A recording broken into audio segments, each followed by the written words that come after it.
Hello, माझं नाव आहे ना जगदीश सुभाष पाटील आहे। माझी अंड्याची गाडी आहे बेलापूर रोडला गायत्री स्वामीच्या शेजारी। मी तिथं नगर परिषदेमध्ये निवेदन दिलं होतं की माझ्या गाडीचं पाठीमागं कचरा वगैरे टाकला, रॅबिट टाकलेलं आहे, परंतु त्यांनी काही उचललं नाही।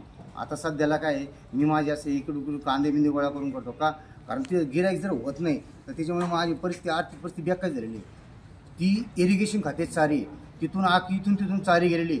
त्या लोकांनी समोरच्यांनी त्याच्यावरती ढापे वगैरे टाकून पॅक करून ते 70-80 वर्षापासून धंदा करतात, तिथं ते चालतं। आणि माझ्यासारखा अपंग माणूस माझ्या परिवारासाठी उदरनिर्वाहासाठी धंदा करतो, संध्याकाळी 6 ते रात्री 10 साडे 10पर्यंत। तर त्याच चारीच्या गाडीवरती मला लावून देत नाही, तिथं हटकून रॅबिट टाकलं। माझ्याकडे अर्ज आहे, त्या अर्जानुसार असं लिहिलेलं आहे, साहेब म्हणे मी पाहतो, पण आता 6 दिवस झालेले साहेबांनी अजूनही कुठल्याही प्रकारची कोणतीच कारवाई केलेली नाही। तिथल्या राजकीय एका माणसाने कोणाला तरी त्या दुकानदाराने फोन करून सांगितलं काही उचलू नका।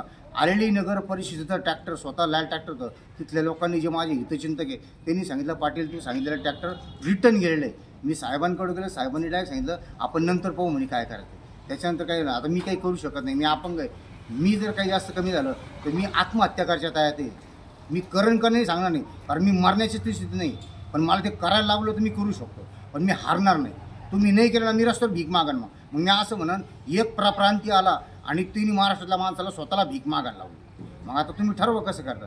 माझ्या मुलाबाळांचं माझं आयुष्य मला चांगलं करता तुम्ही मला सहकार्य करा सर्वांनी, हीच माझी विनंती। आणि माझी काही मागणी नाही, त्या जारेवरती माझी गाडी होती आहे तशीच माझी तिथं दुकान 7x7ची माल ठेवून द्या, हीच माझी विनंती। मी काय आयुष्यभर आहे, माझ्या मुलाबाळाला सर्व्हिसला लागले तर ती मी कोणाला तरी दुकान दान करा, नाही तर मी तिथून काढून घेईन, हीच माझी सर्वांनी विनंती। मी जगदीश सुभाष पाटील, लबडे वस्ती, वार्ड नंबर 7 राहणार।